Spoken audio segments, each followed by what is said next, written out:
Hello friends, you're watching to Finest Education and in this video we are going to discuss the important MCQs with explanation of chapter 18 No Place for Us. So let's begin. Question number 1. Where did Jatriya Bhai's forefathers live? जो जत्रिया भाई थे उनके दादा परदादा कहाँ रहते थे? A. Khedi village, B. Navagram, C. Sinduri village या फिर ऑप्शन डी मुंबई। तो जत्रिया भाई के जो पूर्वज थे दादा परदादा वो खेरी विलेज में रहते थे, तो इसलिए यहाँ पे ऑप्शन इसका करेक्ट आंसर होगा। Now let's move to the next question. Question number 2. Why do we build dam? Dam हम क्यों बनाते हैं? A. Dams can be use to store water. हाँ, डैम का इस्तेमाल किया जाता है ताकि पानी को स्टोर किया जा सके। डी. कंट्रोल फ्लडिंग, फ्लडिंग को कंट्रोल करने के लिए भी डैम बनाया जाता है। सी. जनरेट इलेक्ट्रिसिटी, इलेक्ट्रिसिटी को जनरेट करने के लिए, उसे पैदा करने के लिए भी डैम को बनाया जाता है। And option D all of this, ये सारे रीजंस की वजह से हम डैम बनाते हैं। तो जी हाँ दोस्तों, ये सारे ही रीजन रिस्पॉन्सिबल है जिसके लिए हम डैम को बनाते हैं, तो इसलिए यहाँ पे ऑप्शन डी जो होगा इसका करेक्ट आंसर होगा। चलिए अब इसके एक्सप्लेनेशन की तरफ चलते हैं और समझते हैं कुछ और इंटरेस्टिंग फैक्ट डैम्स के बारे में। सबसे पहले क्वेश्चन डैम के ऊपर है, तो हमें ये समझना होगा कि डैम होता क्या है। So here in the image you can see this is how a dam looks. इस तरीके से कुछ डैम दिखाई देता है। एंड डैम क्या होता है? So, a dam is a structure built across a stream or river to hold water back. तो डैम क्या होता है? एक स्ट्रक्चर होता है जो किसी नदी या स्ट्रीम के ऊपर बनाया जाता है ताकि पानी को होल्ड किया जा सके, उसे रोका जा सके, जैसे कि आप यहाँ इमेज में भी देख पा रहे हैं। अब क्वेश्चन ये है कि हम इस तरह से डैम बनाते क्यों हैं? हम डैम बनाते हैं ताकि हम वाटर को स्टोर कर सकें, साथ ही हम फ्लडिंग को कंट्रोल करने के लिए हम डैम बनाते हैं, और इस तरीके से पानी को रोक के हम इलेक्ट्रिसिटी जनरेट करते हैं, इसीलिए भी हम ऐसे डैम बनाते हैं। तो आई होप कि अभी आपको समझ में आ गया होगा कि डैम क्या होता है और डैम क्यों बनाया जाता है। Now the third question is, what are the disadvantages of a dam? So in the previous video we have discussed about what is dam and what are the benefits of constructing a dam. So now in this question you have to find out the correct option, ठीक है, जिसमें कि ये बताया गया है कि dam की क्या disadvantages है। So now let's read the option A. Displacement of people during construction. जो लोग हैं वो एक जगह से दूसरी जगह माइग्रेट करते हैं क्योंकि डैम का कंस्ट्रक्शन होता है। हाँ, ये तो डिसएडवांटेजेस है, डेफिनेटली है। B. Building a dam is very expensive. Yes, dam को बनाने में बहुत ज्यादा पैसा लगता है, तो बहुत ही एक्सपेंसिव होता है ये भी एक डिसएडवांटेज है। सी. स्पीसीज एक्सटिंक्शन, बहुत सारे जो होते हैं स्पीसीज हो गए या जो वाइल्ड एनिमल्स होते हैं वो भी क्या है, खत्म होने के कगार पर आ जाते हैं, तो ये भी होता है, तो इसलिए भी इसे हम एक डिसएडवांटेज ही लेते हैं जब हम डैम बनाते हैं। तो ए, बी एंड सी ये तीनों के तीनों ही डिसएडवांटेज है जब हम किसी डैम का क्या करते हैं, बनाते हैं। तो इस हिसाब से यहाँ पे option D all of the above वाला आंसर यहाँ पे सही होगा, क्योंकि सारे रीजन इसके लिए रिस्पॉन्सिबल है। तो आप यहाँ पे भी देख सकते हैं कि किस तरीके से जत्रिया भाई की फैमिली है, जो जत्रिया भाई है उनको जो है अपना गांव, खेड़ी गांव छोड़ के जाना पड़ा था क्योंकि वहां पे डैम का कंस्ट्रक्शन हुआ था। आप देख सकते हैं कैसे लोग एक जगह से दूसरी जगह पे जाते हैं, जब वहां पे डैम बनाया जाता है उन्हें अपना घर छोड़ के जाना पड़ता है। साथ ही जो डैम होते हैं वो उसे बनाना बहुत ही ज्यादा क्या होता है, एक्सपेंसिव होता है, बहुत ज्यादा महंगा होता है, बहुत पैसे लगते हैं। साथ ही इसके मेंटेनेंस पे भी काफी ज्यादा खर्च होता है, और बहुत सारे स्पीसीज या जो वाइल्ड लाइफ हैबिटेट है उसका भी डिस्ट्रक्शन हो जाता है क्योंकि रिवर वैली फ्लडिंग होता है, जैसे कि आप यहाँ पे देख सकते हैं। इस तरह से फ्लडिंग होता है तो बहुत सारी स्पीसीज क्या होते हैं, वो खत्म होने की कगार पे आ जाते हैं। तो ये कुछ डिसएडवांटेजेस होते हैं जब हम डैम का कंस्ट्रक्शन करते हैं। Now let's move to the next question. Question number 4. Which of the following is the largest dam in India? So India का सबसे ज्यादा लार्जेस्ट डैम का हमें नाम बताना है। So the option A is Nizam Sagar dam, B Bhakra Nangal dam, C Tehri dam या फिर option D Hirakud dam. So सबसे लार्जेस्ट डैम इंडिया का कौन सा है? जो सबसे लार्जेस्ट सबसे बड़ा डैम इंडिया का है वो है option C, that is Tehri dam. ठीक है, सो ऑप्शन सी इसका करेक्ट आंसर होगा। अब चलिए देखते हैं टेहरी डैम को। सो यहाँ पे आप टेहरी डैम की इमेज देख सकते हैं और टेहरी डैम के बारे में अगर हम बात करें तो इसका कंस्ट्रक्शन जो है वो टेहरी रीजन में हुआ था, जो कि बेसिकली उत्तराखंड में है और ये सबसे हाईएस्ट डैम है इंडिया का अभी तक का 2020 ईयर का अगर हम देखें तो। Tehri dam is build across the Bhagirathi river. ठीक है, ये भागीरथी रिवर के अक्रॉस बनाया गया है जिसकी हाइट 260 मीटर एंड इसकी लेंथ जो है 575 मीटर है। अगर आप इंडिया के मैप में देखेंगे, जैसे कि आप यहाँ पे देख सकते हैं, दिस इज द उत्तराखंड, ये उत्तराखंड है और उत्तराखंड में आप यहाँ पे टेहरी डैम देख सकते हैं। ठीक है, ये टेहरी डैम है। ओके, तो अब जल्दी से जाना है कमेंट सेक्शन में और आपको बताना है कि इंडिया के सबसे लॉन्गेस्ट डैम कौन सा है ना। लार्जेस्ट डैम तो हमने आपको बता दिया कि टेहरी डैम है, आपको बताना है कि इंडिया का लॉन्गेस्ट डैम कौन सा है। जल्दी से कमेंट सेक्शन में जाइए और लिखिए। अच्छा, आपको मैं एक छोटा सा हिंट दे देती हूँ, जो लॉन्गेस्ट डैम है वो इसी ऑप्शन में से कोई एक डैम है। ठीक है, तो चलिए चलते हैं फिफ्थ क्वेश्चन की तरफ। Question number 5. Young men of village would bring following things from forest and sell them in towns. जो यंग मैन होते हैं विलेज के, वो फॉरेस्ट से क्या लेकर आते हैं जो वो टाउन्स में बेचते हैं? So the options are A fruits, roots and plants for medicine, fish from river, both A and B, या फिर डी फायरवुड। तो जो यंग मैन है वो क्या करते हैं, वो फॉरेस्ट से क्या कलेक्ट करते हैं? वो फ्रूट्स भी कलेक्ट करते हैं, रूट भी और प्लांट भी, जो कि मेडिसिन बनाने के काम आती है, right.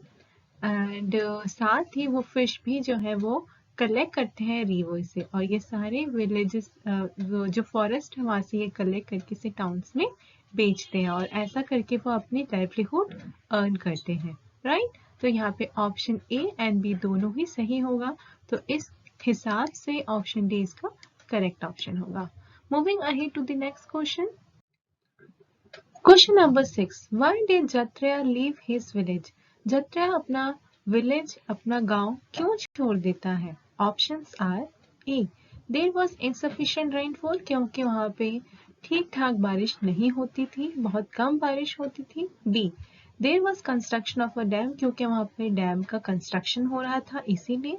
C increasing population in the village, क्योंकि दिन पर दिन जो विलेज है वहाँ पे जनसंख्या बढ़ती जा रही थी। या फिर option D there was destruction of all the houses due to sudden earthquake, सारे घर टूट गए थे क्योंकि अचानक से भूकंप आ गया था। सो यहाँ पे करेक्ट ऑप्शन क्या होगा? Option C, sorry option B, there was construction of dam. तो डैम के कंस्ट्रक्शन की वजह से जो जत्रेया है उसकी फैमिली और बाकी जो गांव वाले उनको विलेज छोड़ना पड़ा था, क्योंकि वहां पे डैम का क्या हो रही थी, डैम बन रहा था, इसलिए वहां के लोग जो वहां पे बसे हुए थे उनको वहां से उठा के दूसरी जगह पे बसा दिया गया था। तो ये यहाँ पे करेक्ट आंसर होगा। Now let's move to the next question. Now the next question is which of the following statement is true? तो नीचे बहुत सारी स्टेटमेंट दी हुई है और हमें इसमें से ये जानना है कौन सी स्टेटमेंट सही है, कौन सा सेंटेंस जो है जो स्टोरी के हिसाब से सही है। Okay, so option A is land was fit for farming in सिंदूरी विलेज। तो जो लैंड थी वो काफी ज्यादा फर्टाइल थी, वो फिट थे फार्मिंग करने के लिए सिंदूरी विलेज में। तो ये आंसर, ये जो स्टेटमेंट है ये तो बिल्कुल भी सही नहीं लगता है, क्योंकि हमने देखा था कि जो लोग थे जो खेड़ी विलेज से आए थे वो यहाँ पे आके जो है आराम से खेती नहीं कर पाते थे, क्योंकि वो बिल्कुल भी फर्टाइल नहीं थी, वो बिल्कुल बंजर थी और खेती के लिए अच्छी नहीं थी। तो इसलिए स्टेटमेंट गलत है। बी ऑप्शन है जत्रेया भाई had even to buy water in Khedi. तो खेदी विलेज में उनको पानी खरीदना पड़ता था, नहीं ऐसा बिल्कुल भी नहीं था। उनको वाटर जो है वो खेड़ी विलेज में नहीं खरीदना पड़ता था, उन्हें जब वो सिंदूरी विलेज में जाते हैं वहां पे जाके उन्हें अपने जो डे टू डे लाइफ की चीजें वो खरीदनी पड़ती थी, उनको आसानी से नहीं मिलता था। तो ये स्टेटमेंट भी गलत है, ये खेड़ी में नहीं था, ये सिंदूरी में था। ठीक है, अगर हम ऑप्शन सी के बारे में बात करें, इन जत्रेया village In Jatriya's village, people collected things from towns across the village and sell in the village. Okay तो इसमें कहा गया कि जो जत्रा के जो विलेज के जो लोग हैं वो शहरों से सामान इकट्ठा करते हैं और उसे गांव में जाके बेचते हैं। तो ये स्टेटमेंट में बिल्कुल सही है। असल में होता ये था कि जो जत्रा के गांव वाले थे वो गांव से सामान इकट्ठा करते थे, ठीक है, टाउन से इकट्ठा नहीं करते थे, विलेज से इकट्ठा करते थे और उसको बाद में जाके टाउन्स में बेचते थे। तो इसीलिए ये स्टेटमेंट भी गलत है। अगर हम ऑप्शन डी के बारे में बात करें, people of Sinduri village called villages of Khedi as unwanted guest. तो हाँ, ये स्टेटमेंट सही है कि जब खेदी के जो गांव वाले थे, जब उनको वहां से माइग्रेट करना पड़ता है क्योंकि वहां पे डैम बनने लगता है, तो वो सिंदूरी विलेज में आते हैं। तो सिंदूरी के जो लोग हैं वो उनको यह ज्यादा पसंद नहीं आता और वो उनका मजाक उड़ाते हैं, साथ ही उनको अनवांटेड गेस्ट बोलते हैं, मतलब बिन बुलाए मेहमान बोलते हैं और उनको चिढ़ाते हैं। तो ये स्टेटमेंट बिल्कुल सही है। तो इस हिसाब से क्योंकि हमसे पूछा गया है कि स्टेटमेंट कौन सा जो ट्रू है, सही है, वो हमें बताना है, तो स्टेटमेंट डी बिल्कुल सही है और इसीलिए ऑप्शन डी इसका करेक्ट आंसर होगा। Moving ahead to the next question. Question number 8. Which of the following musical instrument was not played by the children of Khedi village? So दिए गए ऑप्शन में से ऐसा कौन सा म्यूजिकल इंस्ट्रूमेंट है जो कि खेडी के जो बच्चे हैं वो नहीं बजाया करते थे? ऑप्शन ए फ्लूट, बी ढोल, सी गिटार या फिर डी नन ऑफ दीज। तो अगर हम खेदी के बच्चों के बारे में बात करें तो वहाँ के बच्चे फ्लूट बजाते थे, ढोल बजाते थे, लेकिन गिटार तो नहीं बजाते थे। और क्वेश्चन में यही पूछा गया है कि कौन सा म्यूजिकल इंस्ट्रूमेंट है जो कि वहाँ के बच्चे, खेड़ी के जो बच्चे हैं वो नहीं बजाते हैं, है ना, नॉट लिखा हुआ है, तो नॉट पे ध्यान देना है। तो इस हिसाब से यहाँ पे ऑप्शन सी इसका करेक्ट आंसर होगा, क्योंकि वहाँ के बच्चे गिटार नहीं बजाते थे लेकिन फ्लूट और ढोलक तो बजाते थे। ठीक है, जैसे कि आप यहाँ इमेज में भी देख सकते हैं कि बच्चे कितने खुश हैं एंड ढोल बजाया जा रहा है ना, फ्लूट बजाया जा रहा है। एंड अगर हम बच्चों के बारे में बात करें तो children in Khedi village learn the following, तो बहुत सारी चीजें सीखते थे, dancing, playing flute and dhol, making vessels and other things from bamboo and clay and recognising birds and imitating their sound. So basically वो डांस करना सीखते थे, कैसे फ्लूट एंड ढोल बजाया जाता है ये सीखते थे, साथ ही वेसल्स और अदर थिंग जो कि बैम्बो से एंड क्ले से बनता था ये सीखते थे कैसे बनते हैं।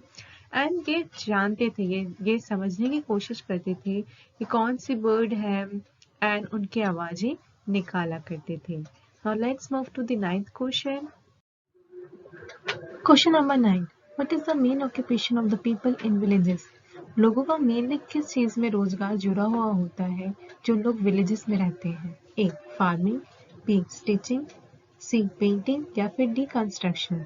हालांकि लोग जो है वो स्टिचिंग, पेंटिंग और कंस्ट्रक्शन भी करते हैं, पर ज्यादातर लोग जो है वो फार्मिंग में लगे हुए होते हैं, वो फार्मिंग का काम करते हैं, एग्रीकल्चर से जुड़े हुए होते हैं, इसमें उनका मेन ऑक्यूपेशन जो होता है वो फार्मिंग होता है। तो इस हिसाब से ऑप्शन ए यहाँ पे करेक्ट आंसर होगा। चलिए चलते हैं 10वें क्वेश्चन की तरफ। Question number 10, take the measures for solving the problems of people displaced by the government. तो हमें उस ऑप्शन को टिक करना है जो कि सही तरीका है सॉल्व करने का लोगों की प्रॉब्लम को, जिनको क्या किया जाता है, डिस्प्लेस करना पड़ता है, उनको वहां से हटाना पड़ता है गवर्नमेंट को। ठीक है, तो इसका क्या सही तरीका है जिससे हम उनकी जो गवर्नमेंट वो उनकी प्रॉब्लम सॉल्व कर सकती है? Option A, government should resettle them in the unhygienic area. Government को ऐसा करना चाहिए कि जो वो लोग हैं जिनको वो उठा रही है, हटा रही है, जब वो डैम बना रही है, उनको एक अनहाइजेनिक, एक गंदी सी प्लेस में जाके उनको बसा देना चाहिए। ये ऑप्शन तो बिल्कुल भी सही नहीं लगता है। उन्हें ऐसी गंदी सी जगह पे अगर हम उन्हें रिसेटल कर देंगे, गवर्नमेंट ऐसे रिसेटल करेगी, तो उन्हें बहुत सारे डिजीजेस हो सकते हैं जो कि उनके लिए भी अच्छा नहीं है और डेफिनेटली नेशन के लिए भी अच्छा नहीं है। तो ये मेजर तो बिल्कुल भी नहीं हो सकता। Option B, government should never look after their needs. Government को कभी भी उनकी नीड्स को देखना ही नहीं चाहिए। ऐसा क्यों करना चाहिए भाई? उनकी नीड्स को बिल्कुल देखना चाहिए। अगर गवर्नमेंट उन्हें किसी एरिया से उठा रही है, उन्हें हटा रही है, तो ये उनकी जिम्मेवारी है, इनकी रिस्पॉन्सिबिलिटी है कि वो उनकी नीड्स को फुलफिल करें। तो ये ऑप्शन भी बिल्कुल भी सही नहीं है। ऑप्शन ए भी गलत है एंड ऑप्शन बी भी गलत है। ठीक है, C, government should provide food and shelter always, तो गवर्नमेंट को हमेशा उनको क्या है, फूड और शेल्टर प्रोवाइड करना चाहिए। ठीक है, ये तो सही लग रहा है, लेकिन हम ऑप्शन डी भी देख लेते हैं। ओपन मोर मॉल्स, उनको ज़्यादा से ज़्यादा मॉल बनाना चाहिए जब वो लोगों को डिस्प्लेस करें। तो ऑप्शन डी भी समझ में नहीं आ रहा। अगर मॉल को अगर वो ओपन करे, इससे जो लोग जिनको वहां से उठाया जा रहा है, उससे उनका क्या भला हो रहा है। तो ऑप्शन डी भी मुझे समझ नहीं आ रहा है, तो ऑप्शन डी भी गलत लगेगा, है ना। गवर्नमेंट को क्या करना चाहिए, जब वो किसी भी जगह से इस तरह से बहुत सारे लोगों को, जैसे कि हमने चैप्टर में देखा कि जत्रा भाई और उनके सारे गांव के जो खेड़ी विलेज के लोग हैं, उनको वहां से हटाना पड़ा था क्योंकि वहां पे डैम बन रहा था।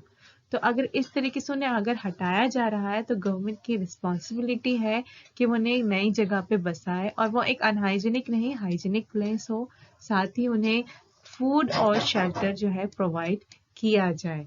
तो ये ऑप्शन सी जो होगा, ये इसका करेक्ट मेजर होगा। ऐसा बिल्कुल गवर्नमेंट को करना चाहिए। Thanks for watching our video. If you like our video, then hit our like icon, share it with your friends, and if you have not subscribed it yet, then subscribe it for further notifications. See you then next time.